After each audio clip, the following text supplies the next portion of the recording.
YTN 라디오 뉴스파이팅 배승입니다. 4부 시작합니다. 이제 많은 분들이 질문 안 하시네요. 배승의 변호사 어디 갔냐고요. 네, 잠시 오늘과 내일은 없고 제가 함께하고 있습니다. 청취율 조사 기간입니다. 샵 0945번 50원의 유료 문자입니다. 긴 문자는 100원이고요. 1위로 청취율 조사 응답 열심히 합니다. 혹은 이런 의견 있습니다. 주시면 저희가 추첨해서 커피 쿠폰 드리겠습니다. 자, 목요일은 여론뚱신 만나는 시간입니다. 이분이 함께할 때 항상 이 제목에 이 글자가 들어가는데 오늘은 좀 전 다르게 소개해 보겠습니다. 자, 요새 흑백 요리사 백종원, 안성재 이 미각 감별 고수가 인기가 많잖아요. 뉴스파이팅 목요일에는 배종찬, 김봉신 이 두 분의 여론 감별 고수가 함께하십니다. 자, 누가 백종원이고 누가 안성재일까요? 여러분들이 한번 판단해 주시기 바라겠습니다. 인사 부탁드릴게요. 배종찬 인사이트K 연구소장 나오셨습니다. 어서 오십시오. 안녕하십니까, 백종원입니다. 재밌죠? 항상 성대모사를 하셔서 제가 한번 여쭤봤고요. 예. 자, 김봉신 메타보이스 부대표 나오셨습니다. 어서 오십시오. 예, 안녕하십니까, 김봉신입니다. 네, 흑백 요리사를 안 보셨다고 하는데요. 말투만 들어도 좀 안성재 같은 느낌. 안성재입니다. 네. 굉장히 오늘도 이분한 분석 부탁드리겠습니다. 자, 정치 브로커 명태균 씨의 이야기가 연일 언론을 가득 채워나가고 있습니다. 이게 녹취록에 따르면 자, 이거 뭐 제가 있는 그대로 이분의 녹취록을 표현하겠습니다. 윤석열이를 홍준표보다 2% 앞서게 해달라라고 얘기했습니다. 언뜻 일반 국민들이 보면 이게 과학적 조사하고 통계적 조사인데 이게 돼? 이런 입장이 있거든요. 이거 어떻게 봐야 됩니까? 배 소장님부터 먼저 말씀해 주시겠어요? 우리가 조작이라는 것은 어떤 숫자든 그것이 작든 크든 바꿨다라는 것은 조작일 수가 있겠죠. 가령 이제 조사 자체를 조작하는 경우도 있습니다. 첫 번째로는 이제 우리가 왜 뭐 남성, 여성 또는 뭐 20대 또 70대 이상 이렇게 네. 또는 지역 뭐 충청 또는 영남 PK, TK 그런 어떤 표본을 조작을 했다면 그것도 조작이죠. 네.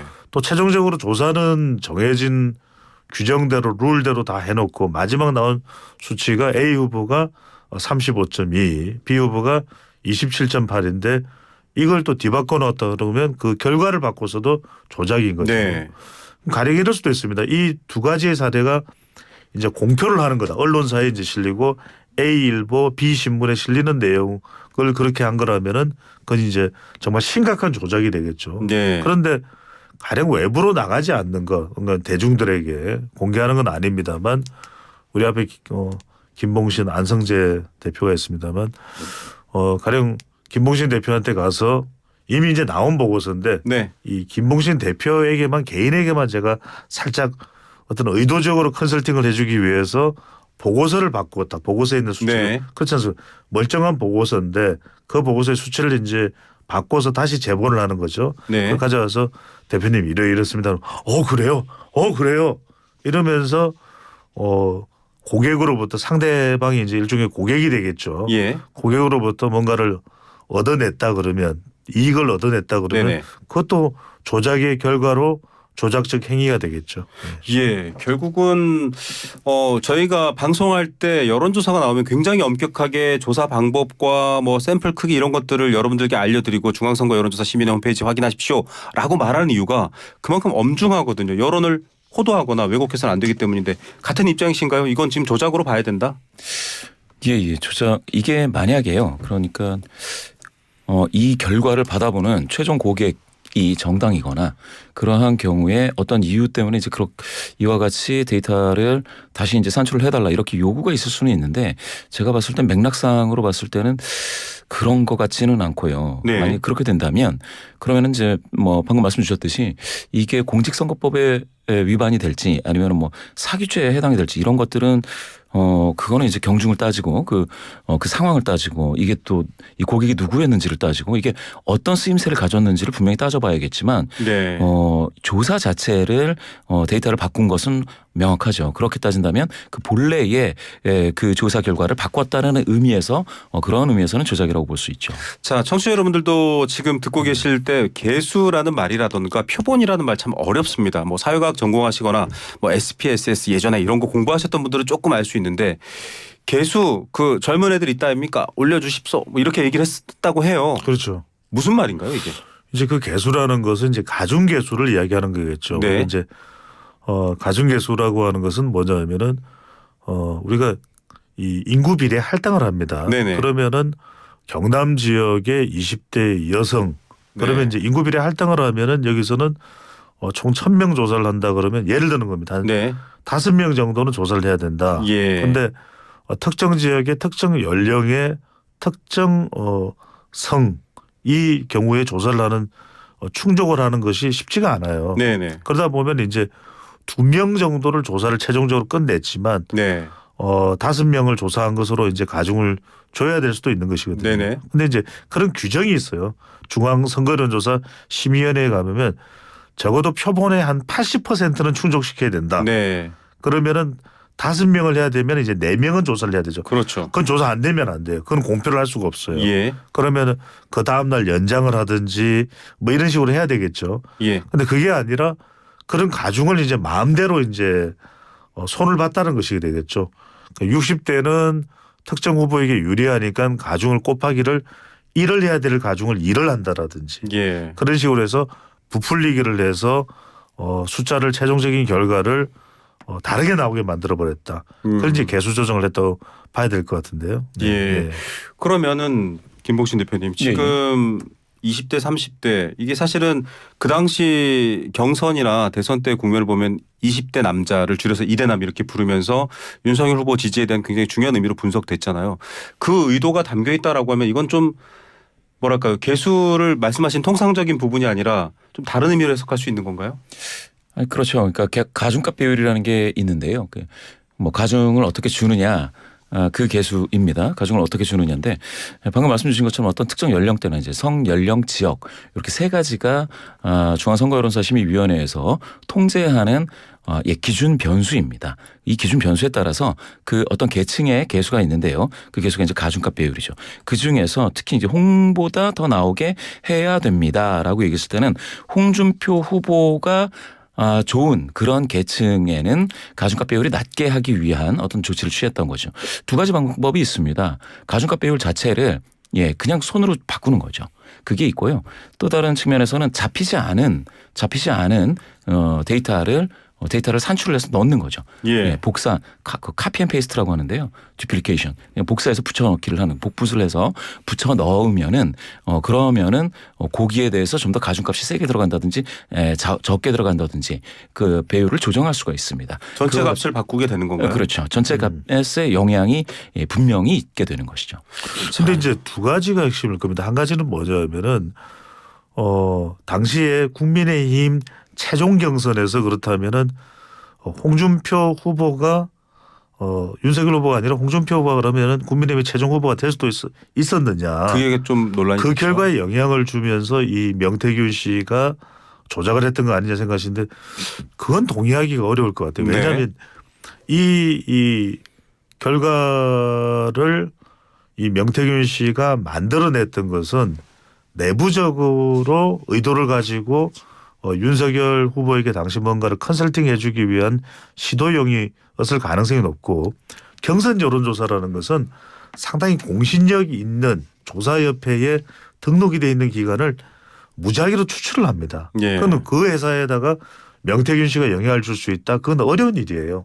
그러니까 당원 조사든 국민 여론조사든 당시 최종 대선 후보를 결정하는 데에 조사기관이 선정되고 그 조사기관들이 조사하는데 명태균 씨가 영향력을 행사할 수 있다. 그렇게 보기는 어려워요. 두 번째는 뭐냐. 또 당원 조사 같은 경우에 안심번호가 왜 유출이 됐느냐. 이 부분을 이제 민주당에서도 따져 묻고 있거든요. 그걸 이제 내부 자체 조사용으로 안심번호 당원들의 010 번호가 아니라 010 누구의 개인 번호인지를 구체적으로 확인할 수 없는 가상의 번호를 통해서 이제 내부 점검용으로 후보들 캠프에서 조사를 할 수는 있거든요. 그런데 그런 용도는 사용됐을지 모르겠지만 당원들의 안심번호를 알고 있었다고 해서 실제 경선에 사용되는 당원들 여론조사에 영향을 끼쳤다. 그렇게 보기는 어려워요. 예. 비공표 여론조사 말씀하신 거잖아요. 저희가 흔히 말해서 그 선거 깜깜이 기간이라고 흔히 말하는 그 기간 내에 하는 것들. 그거는 뭐 중앙선거 여론조사 심의위원회 홈페이지 가보면 없는 거죠. 없죠. 네. 근데 그거는 또 이른바 돌긴 돌잖아요. 그러면 당내 영향을 미칠 수 있지 않습니까? 맞습니다. 그러니까 비공표 여론조사라고 해가지고 그러니까 선관위 중앙여심위에서 봤을 때 전혀 뭐 아무 관리 대상이 아니다, 규제 대상이 아니다 이런 것은 아니고요. 방금 정확하게 말씀 주셨는데 사실은 이게 요 시점이 2021년 9월이면 네. 9월 말이지 않습니까? 이거 이렇게 되면 이제 국민의힘에서는 후보를 결정하는 시기입니다. 네. 그렇게 됐을 때에 방금 말씀 주신 것처럼 이게 언론을 통해서 공개되거나 하지는 않는다 하더라도 이러한 조사 결과가 들어갔을 때 만약에 중앙당 같은 데서 어떤 특정한 전략적인 목적을 가지고 이 분석을 위해서 이렇게 데이터를 만져달라고 하면은 얘기는 다른데요. 네. 그렇지 않고 어떤 특정한 후보 측에서 이와 같은 조사가 비공표이지만 데이터가 바뀌었다라는 것은 방금 말씀하신 것처럼 주요 인물들에게 이것을 보여준다거나 해서 내가 이렇게 대세를 가지고 있다. 그러니까 나한테로 와야 된다라는 근거 자료가 됩니다. 예. 그러한 형태로 악용될 수가 있기 때문에 만약에 그렇게 된다 보면 선관위 중앙여심위에서는 이것도 들여다보지 않을 수가 없는 것이죠. 예. 이거는 좀 뭐 여러 가지 지금 앞서 저희가 권성동 의원도 인터뷰했습니다만 좀 수사를 통해서 정말로 어떤 그렇죠. 불법 사항이 있는지는 밝혀내야 될 부분입니다. 아직 실체적 예. 진실은 닿지 못했는데 많은 분들이 궁금해하는 게 이건 좀 팩트 체크를 두 분께 해야 됩니다. 전문가에서. 경선 때나 후보를 고를 때 여론조사, 뭐 당대표 선거 때도 마찬가지 여론조사를 사용하는 게 우리나라밖에 없다. 이건 사실인가요? 그러니까 그 반대편에서는 당원들에게만 묻는다 이게 되는 그렇죠. 건가요? 사람의 투표로 결정되지 여론조사라는 어떤 통계조사의 방법을 통해서 반영하지는 않는다 이런 평가가 있는데 왜냐하면 이런 일들이 계속 발생할 수 있는 우려가 있지 않습니까? 그게 이제 유럽식의 이제 그 뭡니까? 이게 대중정당이라고 하더라도 네네. 이게 이제 매스파티라고 흔히 얘기하는 유럽식 정당에서는 방금 말씀 주신 게 맞을 것 같습니다. 하지만 미국에서는 당원 제도 자체가 없습니다. 네. 예. 흔히 이제 포괄정당이라고 하는 네네. 그런 쪽 이름 붙이기 나름인데 또 네트워크 네네. 정당이라고 하는 경우에 당원 제도를 이렇게 공고히 가져가지 않는 경우에는 네네. 여러 가지 참고 자료가 될 수가 있습니다. 참고 자료다. 네, 참고 자료를 동원할 수가 있게 되겠고요.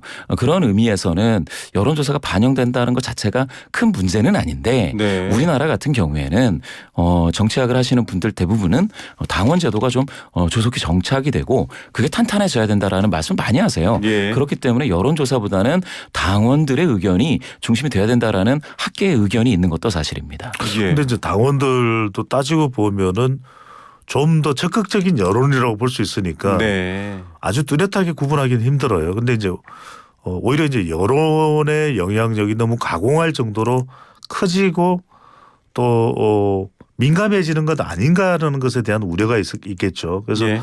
우리가 이제 여러 이 경선이라든지 후보자를 선정하는 데 있어서 여론조사가 채택이 될 수는 있습니다. 하지만 이제 왜 이런 일들이 이제 이 정당에서 발생을 하느냐 하면 그만큼 너무 여론조사에 의존해서는 안 된다는 거겠죠. 네. 여론조사라는 건 우리도 선거 여론조사를 통해서 선거 판세에 대한 참고 자료인 경우가 많은 것이지 여론조사로 모든 것을 좌지우지 극단적으로 결정할 수는 없는 것이거든요. 그런데 왜 문제가 발생하느냐.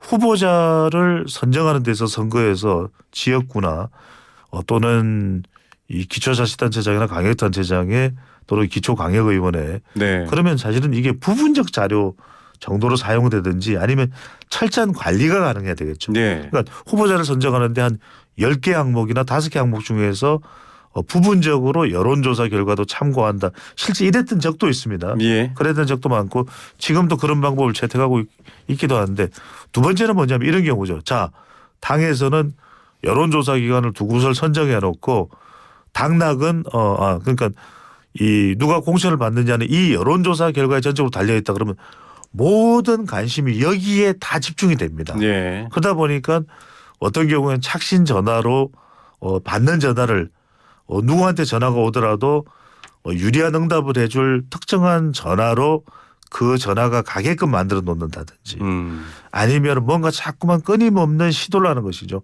표본을 뭔가 좀 조작을 해보려는지 그러니까 이런 부분에 대해서 당에서 철저한 관리가 되면 모르겠는데 지역으로 내려갈수록 또 아주 선거가 민감해질수록 또는 신도시가 들어선 곳에서는 전화번호 같은 경우에는 상당히 또 특정 지역에 또 편중될 가능성이 높고 왜냐하면 신도시 같은 네. 경우에는 일반 전화가 안 되다 보니까 최근에 들어서서는 이제 다 휴대전화로 바뀌긴 했습니다만 과거에 이제 집 전화로 이제 부분적으로 경선 여론조사에 사용이 될 경우에는 또 이런 부분들이 상당히 또 최종 결과가 나왔을 때 문제가 되기도 했죠. 네, 신뢰의 문제를 말씀하시는 것 같습니다. 이 결과를 받아들일 수 있느냐, 중간에 문제가 없었느냐 이런 얘기인 것 같고요. 그러니까 뭐 짧게 말씀드리면 제가 이렇게 좀 지루할 정도로 길게 말씀드리는 이유는 그만큼 복잡하고 민감할 수 있다는 것을 말씀드리는 겁니다. 예.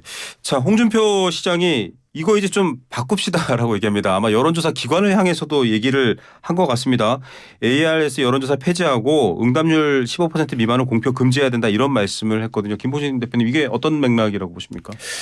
예. 어쨌든 간에 사실상 지금 문제되고 있는 업체들이 상당히 ARS를 중심으로 해서 여론조사 결과를 내놓고 있는 회사들이 많은데요. 거기에 대해서 어떤 방식으로든지 추가적인 규제가 있어야 된다라는 사실은 전국민적인 동의가 이제 됐다라고 생각을 합니다. 네. 그런 의미에서 저는 그 업계의 한 사람으로서 사실 꾸준히 ARS 조사인 경우에는 여론조사로 분류하지 말고 의견조사 정도로 해서 깜깜이 기간을 좀 늘려야 된다. 그에 반대로 전화면접 여론조사 같은 경우에 깜깜이 기간을 좀 줄여줄 필요도 있다. 네. 국민의 알 권리를 위해서 이렇게 조사 방법에 대해서 국민 모든 분들이 지금 위험성을 지금 깨달으신 상태이기 때문에 거기에 따른 적극적인 어떤 조치가 필요하고요.